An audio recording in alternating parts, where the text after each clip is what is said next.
मुझे समझ में आया कि आज तक का जो अर्थशास्त्र है वो हमने गलत एडॉप्ट कर रखा है। गलत अर्थशास्त्र अपनाया हुआ है इस पूरी दुनिया ने अपनाया हुआ है। तो सीधी सी बात, भारत ने भी अपनाया हुआ है।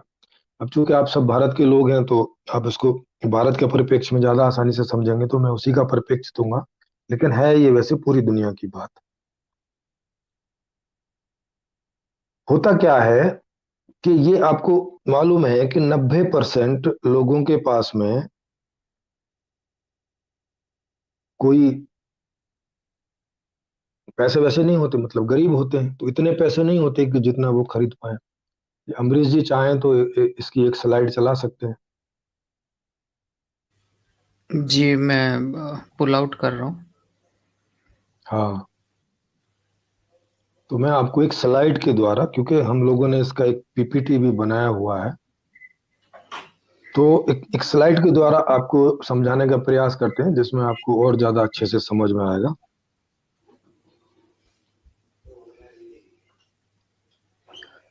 तो ये आपको मालूम ही है कि 90% से ज्यादा लोगों के पास उतना पैसा नहीं होता जितना कि उन्हें चाहिए अपना जीवन अच्छा खासा व्यतीत करने के लिए। तो अब इससे क्या होता है? इससे ये होता है कि वो मार्केट में अपनी मांग नहीं कर पाते, है ना। ठेकेदार को बोल नहीं पाते कि मेरा बढ़िया सा घर बना दे। टीवी वाले के पास में टीवी खरीदने जा नहीं पाते कि भाई तुम हमारे घर के लिए एक बड़ा सा एक एलईडी टीवी दे दो। आजकल तो ओ एलईडी आ रहे हैं। जी। तो ये वाली आप देखेंगे, ये जो, दिख ही रहा होगा। अच्छा ओके ठीक है। हुँ। तो इसमें आप देखेंगे कि इसमें एक आदमी जो है हाथ में पैसे पकड़े हुए है, एक हाथ दिख रहा है और उसमें नोट पकड़े हुए हैं। और ये जो नोट पकड़े हुए हैं, ये क्या बता रहा है? ये बता रहा है कि आपको कुछ भी चीज खरीदने के लिए, कोई भी सुख और सुविधा, कोई भी प्रोडक्ट्स, कोई भी सर्विस, कुछ भी खरीदने के लिए पैसे की जरूरत पड़ती है। ऐसी आज की व्यवस्था है, आज तक की ऐसी व्यवस्था है। तो जब आज तक की ऐसी व्यवस्था है, तो इसमें आप समझ सकते हैं कि अगर जिनके पास पैसा नहीं है तो वो मांग नहीं कर सकते, और जिनके पास कम पैसा है तो वो कम मांग करेंगे। तो जब कम पैसा है, कम मांग करेंगे, तो उससे क्या होगा मार्केट में? कि मार्केट में मांग कम रहेगी, है?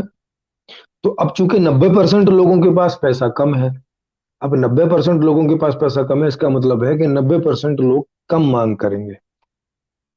तो इसका मतलब है कि बहुत थोड़ी सी मांगे होंगी। माने 10% लोग जो अमीर हैं वो अमीर वाली चीजों की मांग कर रहे हैं, गरीब वाली की तो वो बिल्कुल भी नहीं कर रहे। और गरीब वाली चीजों की भी मांग है, 90% लोग ही कर रहे हैं, वो भी थोड़ी चीजों की, क्योंकि पैसा ही नहीं। तो उससे बाजार में मांग कम हो जाती है। तो बाजार में जो लोग फैक्ट्री खोल के बैठे हैं, या कोई सर्विस खोल के, कोई इंजीनियर, कोई ड्राइवर, कोई अ, कुछ भी काम करने के लिए बैठे हैं, तो उन्हें काम नहीं मिलता, क्योंकि उनके पास आप काम की डिमांड करने जाएंगे तभी तो उनको काम मिलेगा। आप डिमांड ही नहीं करते, क्यों नहीं करते? क्योंकि पैसा नहीं है आपके पास में। तो हमारे पूरे देश में डिमांड बहुत थोड़ी सी पैदा होती है। अब थोड़ी सी पैदा होगी तो सीधी सी बात है कि थोड़ा सा प्रोडक्शन करना पड़ेगा। जो भी जितनी भी सुख सुविधाएं, प्रोडक्शन सर्विस का थोड़ा प्रोडक्शन होगा, क्योंकि थोड़े से की जरूरत है, क्योंकि कोई खरीदने ही नहीं आ रहा है। जब थोड़ा सा ही प्रोडक्शन होगा तो थोड़ा सा प्रोडक्शन करने के लिए थोड़े से लोगों की जरूरत पड़ेगी, है ना भाई? थोड़े ही लोगों की जरूरत पड़ेगी ना। जब थोड़े लोगों की जरूरत पड़ेगी तो इसका मतलब क्या होगा? कि एम्प्लॉयमेंट थोड़ा जनरेट होगा, जो रोजगार है वो पैदा ही नहीं होगा, वो बहुत थोड़ा सा पैदा होगा। क्योंकि थोड़ी मांग, थोड़ा प्रोडक्शन, थोड़े लोगों की जरूरत, तो थोड़ा सा रोजगार। अब थोड़ा सा रोजगार होगा तो अब रोजगार से ही तो आपको आय होती है। तो ये दो नियम आप देख लें। एक नियम है शुरू में कि आप बिना पैसे के मांग नहीं कर सकते, और इधर दूसरी तरफ ये नियम है कि बिना रोजगार के आपको आय नहीं होगी।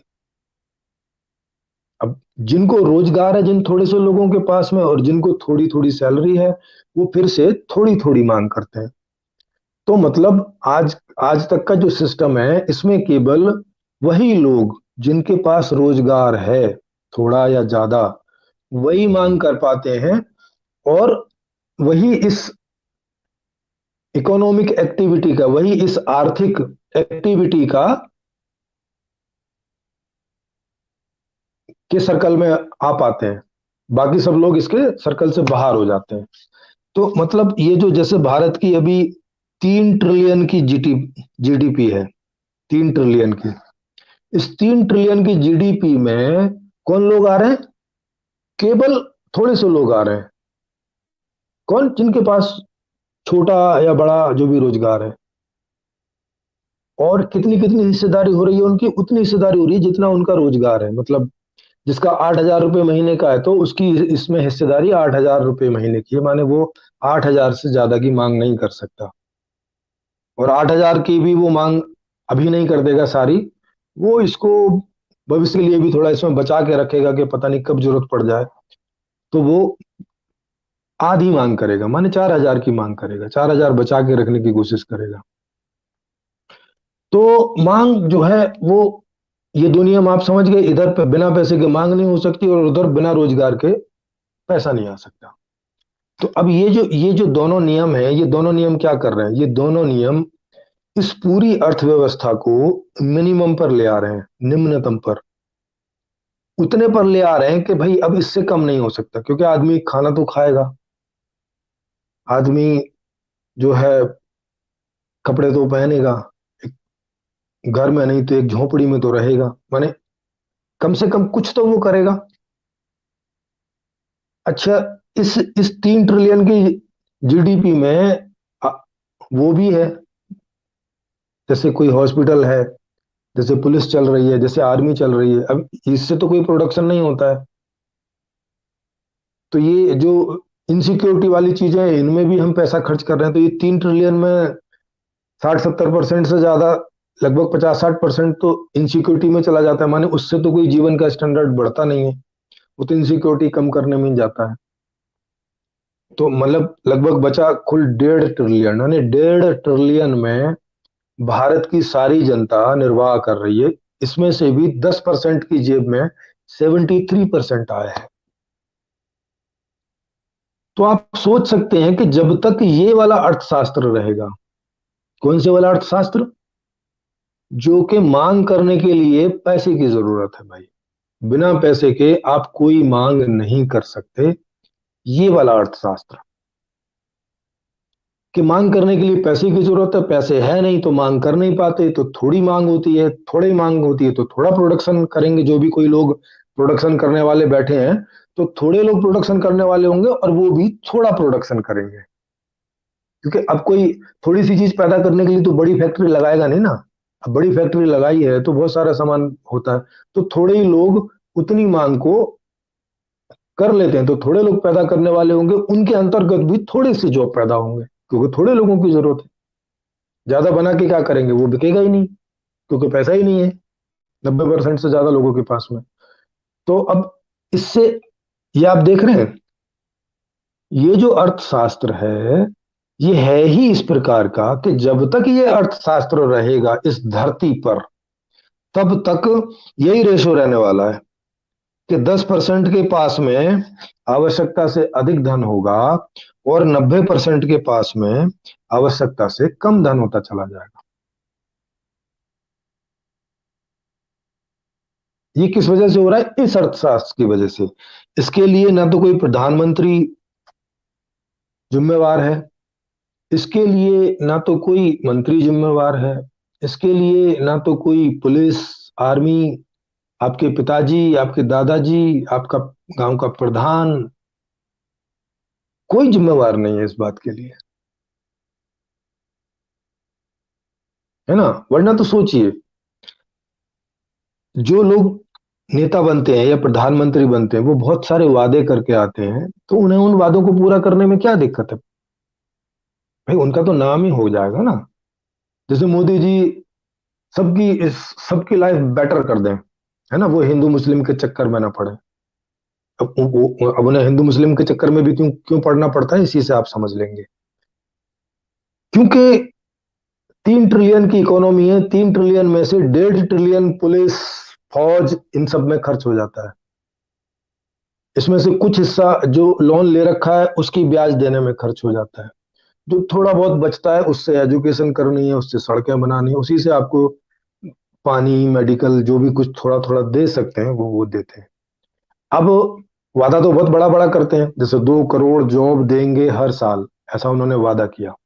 अब आप देख रहे हैं कि 2 करोड़ जॉब पैदा ही नहीं होंगे तो देंगे कहां से? अब वो पैदा कैसे करेंगे? जब तक ये अर्थशास्त्र अपनाया हुआ है तब तक 2 करोड़ जॉब हर साल पैदा किस तरह से हो जाएंगे? क्योंकि मांग तो बढ़ नहीं रही है। क्यों मांग इसलिए नहीं बढ़ रही? क्योंकि जनता के पास पैसा नहीं है। जब पैसा नहीं है तो मांग नहीं बढ़ रही, तो जब मांग नहीं बढ़ रही तो अब इसमें कोई प्रधानमंत्री क्या कर सकता है, आप बताइए। भाई, नंगा नहाएगा क्या और निचोड़ेगा क्या? नाम के पहले प्रधानमंत्री लगाने से कुछ हो थोड़ी जाता है। सारे काम तो पैसे से ही होते हैं ना। प्रधानमंत्री को भी अपने कुर्ते पर अगर प्रेस करवानी होगी तो उसे प्रेस करवाने वाले को 2 रुपए 4 रुपए देने पड़ेंगे। वो इसलिए उनके कुर्ते की प्रेस नहीं कर देगा कि प्रधानमंत्री हैं भाई, चलो एक आध बार मदद कर देगा ऐसे ही। रोज रोज तो नहीं करके देगा। या तो दादागिरी करोगे आप, या तो प्रधानमंत्री दादागिरी करेगा उस पर कि मैं तेरा ये कर दूंगा वो कर दूंगा, डराएगा धमकाएगा, तब फ्री में करवाएगा। जैसा कि ये लोग लोगों से चंदा लेते हैं डरा डरा के, वो भी मजबूरी है।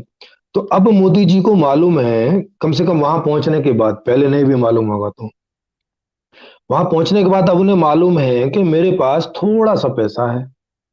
उनके पास का मतलब भारत की इकोनॉमी थोड़ी सी है। अब इतने में मैं जो मैंने वादे किए हैं उसका 10% भी पूरा नहीं कर सकता। ये बात उनको वहां जाके समझ में आ जाती है, जब उनके सामने आता है कि भाई भारत की इकोनॉमी कितनी है, इतनी सी है। हर काम पैसे से होगा। अब वो जो भी अनाउंस करेंगे उसमें पैसा लगता है। नोटबंदी अनाउंस किया, उसमें आपको पता ही है 3 से 4 लाख करोड़ रुपए का खर्चा आया। नोट को बदलने में, बनाने में, छापने में, फिर ये इस बैंक से उस बैंक ले जाने में, फिर वहां से आरबीआई ले जाने में, फिर उसको गिनने में। आपको पता ही है बैंकों के कर्मचारियों को ओवर टाइम करना पड़ा था। तो 3 से 4 लाख करोड़ का खर्चा आया उसमें। तो अब ये कौन भरेगा इसको? कहीं से तो खर्चा होगा ना। वो हुआ। ऊपर से हर आदमी वहां लाइन में लग के खड़ा हुआ है, 3 4 महीने की सारी जॉब ठप हो गई, मतलब काम नहीं हो रहा भाई, पैसे नहीं है मार्केट में तो कहाँ से काम होगा? ये भी नहीं किया इन्होंने कि पहले सबको डिजिटल कर लेते, पहले बता देते कि भाई साहब अगले महीने से हम ये करने जा रहे हैं, सब डिजिटल हो जाओ ताकि काम धंधा न चौपट हो। नहीं जी, कुछ नहीं। वो वैसे ही उनको रात में एक सपना जैसा आया, या वो सोच रहे होंगे कि मैं ऐसा कोई तुरंत का इक्का मार दूंगा, जैसे वो ताश खेलने वाले जो जुआरी होते हैं वो सोचते हैं कि तुरंत का इक्का मार दूंगा और जीत लूंगा सब, कोई दिक्कत नहीं है। तो उन्होंने ऐसा सोचा, और तो जब जब उन्होंने इस तरह की गलतियां की तो आप देखते हो कि कितने बड़ी बड़ी मुश्किल में वो और उनके साथ देश भी पड़ रहा है। तो अब वो तो अपनी तरफ से कोशिश ही कर रहे थे। वो तो ये सोच रहे थे कि बनियों के जो है उसमें पैसे भरे होंगे, रजाई गद्दों में और उनके बेसमेंट में, वो सब जो है ठप हो जाएंगे तो भाई देश को फायदा हो जाएगा। उन्होंने ऐसा सोचा। अब उनकी अपनी सोच है, उन्होंने तो कुछ अच्छा ही सोचा अपनी तरफ से, पर ऐसा तो था नहीं, तो ऐसा हुआ नहीं। तो अब आप सोचिए कि प्रधानमंत्री कैसे अपने अपने वादों को पूरा कर सकता है, क्योंकि पैसे ही नहीं है। जब पैसे नहीं है तो अब किस आधार पे वोट मांगने जाएगा? और ये खाली मोदी जी की बात नहीं है, ये जितने भी अब तक प्रधानमंत्री हुए हैं, मुख्यमंत्री हुए हैं, मंत्री हुए हैं, एमएलए, पार्षद, प्रधान, जो भी राजनीति के क्षेत्र में है, सब लोग अपने अपने क्षेत्र में उतने वादे करके आते हैं और पूरे वो करते नहीं है। क्यों पूरे नहीं करते? इसलिए नहीं करते कि करना नहीं चाहते, बल्कि इसलिए नहीं करते क्योंकि भाई बजट ही नहीं है उतना कि वो अपने सारे वादे पूरे कर पाए। अब क्या देखते हैं वो? अब देखते हैं कि फिर अब कोई दूसरे तरीके ढूंढे जाए। जैसे परिवार में आदमी देखता है कि मेरे पास जॉब नहीं है तो अब जीऊं कैसे, तो वो सोचता है कि कहीं से 420 करूं, कुछ करूं, राहगीरी करूं, या किसी को ठगूं, या कुछ भी ऐसा काम करूं जो इलीगल है। और अपना घर चलाऊं। तो वैसे ये भी सोचते हैं कि अपनी पार्टी चलानी है। तो अब उसके लिए क्या करें? तो पार्टी चलाने के लिए वोट जरूरी होता है। तो अब वोट कैसे आ सकता है? तो अब वोट के लिए फिर वो सोचते हैं कि कोई ऐसा तरीका सोचो जिसमें पैसे ना लगते हो। क्योंकि पैसे वाला सोचेंगे तो फिर पैसे वाला तो यही तरीका है कि भाई जो वादे किए वो आके पूरे कर दो। जनता अपने आप वोट दे देगी, अगली बार तुम अपने आप फिर से प्रधानमंत्री। क्योंकि लोगों को क्या चाहिए? लोगों को तो यही चाहिए कि जो आपने मांगे, जो आपने वादे किए हैं लोगों के, उन पे खरे उतर जाओ बस। लेकिन वो अब उन पे खरे उतर नहीं सकते क्योंकि पैसा नहीं है। अब पैसे वाली कोई दूसरी ट्रिक खोज नहीं सकते क्योंकि पैसे वाली तो यही सबसे बढ़िया तरीका था कि भाई मांगों को पूरा कर देते हो आपको वोट मिल जाता। अब ये है नहीं, तो अब क्या बचा? अब बचेंगे ऐसे तरीके जिनमें पैसा तो खर्च ना हो या थोड़ा पैसा खर्च हो, थोड़ा सा, और वोट मिल जाए ज्यादा। तो फिर अब धर्म का गणित शुरू होता है इसमें। जब वो देखते हैं ना कि भाई क्या तरीका हो सकता है, तो धर्म का तरीका है, जाति का तरीका है, फूट डालो राज करो वाला तरीका है। ये फ्री वाले या बोले कम खर्च वाले तरीके हैं। एक बोतल दे के वोट ले लो। घर के एक सदस्य को एक बोतल दे दो, एक साड़ी दे दो, और उससे पूरे घर के पांच पांच सात वोट डालो, वोट ले डालो। भाई बहुत सस्ता तरीका हो गया। एक तो तरीका था कि उनकी सारी मांगों को पूरा करते आप और तब आपको वोट मिलता। तो 5 साल तक एक परिवार की सारी मांगों को पूरा करना मतलब कई लाखों का हिसाब किताब है। 500 रुपए में आपको वोट मिल जा रही है, 5 या 2 ढाई हजार में वोट मिल जा रही है। तो ये तो सस्ता तरीका हो गया। तो अब उन्हें ये सस्ते तरीके खोजने पड़ते हैं। वैसे ही जैसे एक बेरोजगार आदमी को चोरी चपाटी 420 करनी पड़ती है, मजबूरी है उनकी। वो ऐसा खुश होके नहीं करते, या उन्हें इसमें करने में मजा आता है इसलिए नहीं करते। तो अब इन चीजों को ओपनली कोई स्वीकार नहीं कर सकता। जैसे वो जो बेचारा बेरोजगार है, जिसको चोरी करके अपना घर चलाना पड़ रहा है, वो समाज में खड़े होके ये तो एक्सेप्ट नहीं कर सकता कि मैं चोर हूं भाई, मैं चोरी से घर चलाता हूँ। इस बात को एक्सेप्ट तो कर नहीं सकता। तो ऐसे ही कोई प्रधानमंत्री मंत्री ये बात को एक्सेप्ट नहीं करते कि भाई साहब हम मजबूर हैं, हम तो चाहते हैं कि आपकी सारी मांगों को पूरा कर दें, पर हमारे पास पैसे नहीं है, हम पूरा नहीं कर सकते। कभी कभी कोई बोल भी देता है, जैसे मनमोहन सिंह ने बोला कि भाई पैसे पेड़ पे नहीं लगते हैं, सारे काम पैसे से होते हैं। कभी कभी इशारा जैसा बोलते हैं, खुल के भी नहीं बोले। तो अब ये लोग बोल नहीं सकते। क्यों नहीं बोल सकते? क्योंकि सारी सत्ता, सारी बागडोर तो इन्हीं के हाथ में है। भाई आम जनता तो इनको शिकायत कर सकती है प्रधानमंत्री को कि भाई यार हमने तुमको पावर दी और तुम कुछ कर नहीं रहे हो। अब वो तो कुछ बोल नहीं सकता ना कि भाई अब वो किसको जिम्मेवार ठहराए। हालांकि ठहरा देते हैं फिर भी, जैसे मोदी जी नेहरू जी को जिम्मेवार ठहरा देते हैं कि भाई उनकी गलती है, जो आज जो भी कुछ अच्छा वो नहीं कर पा रहे हैं उसमें उनकी गलती है, तो मोदी जी की कोई गलती नहीं। तो ऐसे ही कोई ना कोई को ढूंढ लेते हैं। पक्ष विपक्ष को ढूंढ लेता है, विपक्ष पक्ष को ढूंढ लेता है आरोपित करने के लिए कि भाई इनकी वजह से ये हो रहा है। लेकिन अब आप देख रहे हैं कि इन विचारों की किसी की वजह से नहीं हो रहा है। ये नहीं है कारण। कारण है गलत प्रकार का अर्थशास्त्र, जो मैंने अभी आपको समझाया। ये ऐसा अर्थशास्त्र है कि किसी भी देश की इकोनॉमी को ये मिनिमम पर करके रखता है, कम से कम पर।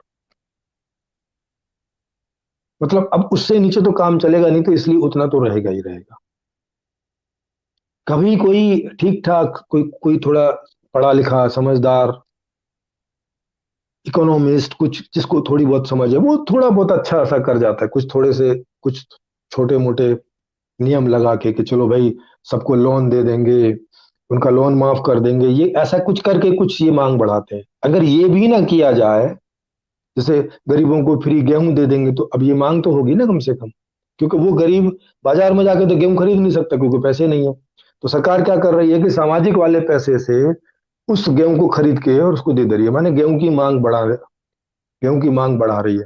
नहीं तो क्या होता कि गेहूं का अभी भी जो रेट है वो भी ना होता और उससे कम होता, मांग और आपूर्ति के सिद्धांत के आधार से। क्योंकि फिर पैदा गेहूं की ज्यादा होती और उतनी मांग नहीं होती बाजार में गेहूं। पड़ा पड़ा सड़ता रहता। अभी जो आपको 20 रुपए किलो में गेहूं मिलता है बाजार में, वो फिर आपको 8-10 रुपए में ही मिलता, मांग और आपूर्ति के सिद्धांत के आधार पे अगर ओपन मार्केट में आप देखें तो क्या तो क्या करती हैं कि सरकारें कुछ ऐसे करती हैं, कुछ वैसे करती हैं, कुछ इस तरह के नियमों को करके कई बार थोड़ी सी जो आर्थिक स्थिति है थोड़ी सी बेहतर कर देती है, थोड़ी सी। जो ज्यादा समझदार नहीं है मंत्री प्रधानमंत्री, वो थोड़ी और खराब कर लेता है। बस इतना फर्क पड़ता रहता है, 5-10% का आदमी के हिसाब से। इससे और ज्यादा फर्क नहीं पड़ता। अब जैसे मोदी जी इससे ज्यादा और नहीं खराब कर सकते, या कोई वेल एजुकेटेड, माने कोई अर्थशास्त्री कोई प्रधानमंत्री बन जाए, तो वो थोड़ा सा बेहतर कर देगा, उससे ज्यादा और बेहतर नहीं कर सकता। तो तो ये लिमिट है। क्यों लिमिट है? क्योंकि हमने जो मौजूदा अर्थशास्त्र अपना रखा है वही खराब है भाई, वही खराब है ना। आप क्या करोगे? जैसे खराब ट्यूबवेल है, तो खराब ट्यूबवेल है, अब किसान तो खूब चाहता है कि वो अपने सारे खेतों की सिंचाई कर दे, अगल बगल वाले दूसरे जो किसान है उनको भी पैसे पे पानी दे दे, लेकिन अब मोटर उसमें बेकार सी लगी है, माने सिस्टम बेकार सा लगा है, तो वो 2 घंटे चलता है, मोटर गर्म हो जाती है। समझ रहे हैं? बिजली नहीं टाइम पे आती है, क्या करे किसान? भाई जितनी बिजली आती है, मोटर की जितनी क्षमता है, जितना सब कुछ है, उसी आधार पे ना जो है उतनी सिंचाई कर पाएगा बेचारा, चाहे सोचे कितना ही भी कि मैं 100 हेक्टेयर की सिंचाई कर दूं, पर सिंचाई तो 10 हेक्टेयर की हो। उसके लिए उसको रिसोर्सेज वो सब बढ़ाने पड़ेंगे, उसके लिए बाकी सारा इंफ्रास्ट्रक्चर पैदा करना पड़ेगा, उसके लिए फिर से पैसा चाहिए, और पैसा है नहीं है। तो आदमी अपना घर में जो है दुम दबाए बैठा रहता है, माने गरीब का गरीब बैठे रहते हैं, क्या करें? प्रधानमंत्री भी बैठे रहते हैं, वो सोचते हैं कि अब हम जनता का तो कुछ कर नहीं पा रहे हैं, तो कम से कम अपनी पार्टी को तो अच्छी स्थिति में ले आए। तो फिर उसके लिए वो जाति धर्म और इस तरह की आरोप वाली राजनीति और ये सब करने लगते हैं, और अपनी अपना घर भरने लगते हैं, क्योंकि अपना घर तो भरा जा सकता है भाई। जैसे मेरे घर के लिए तो 10-5 करोड़ हो जाए तो मेरा घर तो चल जाएगा, उतने में बढ़िया अच्छे से जिंदगी जी लूंगा। पर उन 10-5 करोड़ को अगर जनता में खर्च करूं तो कुछ भी नहीं होगा। एक आदमी को एक माचिस की तिल्ली भी नहीं हिस्से में आएगी उतने पैसे। तो फिर नेता सोचता है अपना तो करो कम से कम, मुझे तो हर 5 महीने, हर 5 साल बाद इलेक्शन में जाना है और 8 करोड़ रुपए खर्च करना है, तो कहाँ से करूंगा? ये सारी मजबूरियां आदमी की हो जाती हैं। तो राजनेता अपनी जगह मजबूर है, उद्योगपति अपनी जगह मजबूर है, गरीब आदमी अपनी जगह मजबूर है, उपभोक्ता। तो ये सब मजबूरी में चलता रहता है। और ये मजबूरी कहाँ से पैदा हो रही है? ये मजबूरी पैदा हो रही है इस खराब टाइप के अर्थशास्त्र से। ये जो जंगली अर्थशास्त्र है, ये जो प्राकृतिक टाइप का अर्थशास्त्र है, मतलब जो जब से लोगों ने होश संभाला, जो जब से चला आ रहा है, ये कोई पढ़े लिखे वाला अर्थशास्त्र नहीं है। पढ़ा लिखा अर्थशास्त्र कैसे होता है? पढ़ा लिखा अर्थशास्त्र ऐसे होता है कि वो पहले देखता है कि भाई हम अर्थशास्त्र जो बना रहे हैं ये किस उद्देश्य की पूर्ति के लिए बना रहे हैं, तो वो पहले उद्देश्य तय करता है, और फिर उस उद्देश्य को पूर्ण, वो जिस अर्थशास्त्र से वो उद्देश्य पूरा हो जाए वैसा अर्थशास्त्र बनाने का प्रयास करता है। लेकिन अभी तक ऐसा हुआ नहीं। अभी तक जो अर्थशास्त्र चला आ रहा था कबीलाई सिस्टम से या जंगली सिस्टम से, उसी को ही कुछ बेहतर करके या कुछ ऐसा करके करने की कोशिश की गई। जैसे पारिवारिक ढांचा ये कहाँ से चला आ रहा है अभी जो है, वो जंगली से चला आ रहा है। जंगल में जो जिसके यहाँ से पैदा हो गया वो उसका परिवार, बाहर का बस एक सदस्य वो उसमें ऐड करते पत्नी के रूप में, और अपने अपने घर में से जो कोई लड़की होती है उसको बाहर दूसरे के यहाँ डोनेट कर देते, इसलिए कन्यादान टाइप की जैसी चीजें बोली जाती है कि दान कर रहे हैं भाई। तो ये परिवार का सिस्टम चला आ रहा है, कब से चला रहे हैं? जंगली टाइप का सिस्टम चला आ रहा है, जंगल से, मतलब जिसमें कुछ न सोचा है न समझा है। परिवार किस लिए होता है, उसका क्या उद्देश्य होता है, वो इस ढंग से पूरा भी हो रहा है क्या? हम सब जान रहे हैं पूरा नहीं हो रहा है। तो फिर इसका डिजाइन क्यों नहीं बदला? इसमें क्यों नहीं रिफाइनमेंट किया? कोई नया डिजाइन कोई नया डिजाइन परिवार का क्यों नहीं बनाया? कोई नया डिजाइन समाज का क्यों नहीं बनाया? क्यों नहीं बनाया? क्योंकि अभी उतनी समझ लोगों की पैदा नहीं हुई। अब मेरे रूप में पहली बार इस तरह की कोई समझ पैदा हुई है, तो मैंने ये सारे मॉडल नए दिए हैं।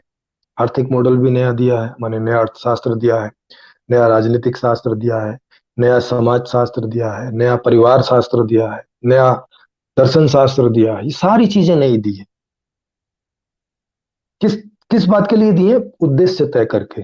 और उद्देश्य क्या जीवन का? इसके पहले वाले शिविर में मैंने बताया, जिन्होंने वो लाइव नहीं देखा है तो वो रिकॉर्डेड है, यूट्यूब में जाके आप देख सकते हैं, जीवन का उद्देश्य करके संपूर्ण समाधान शिविर।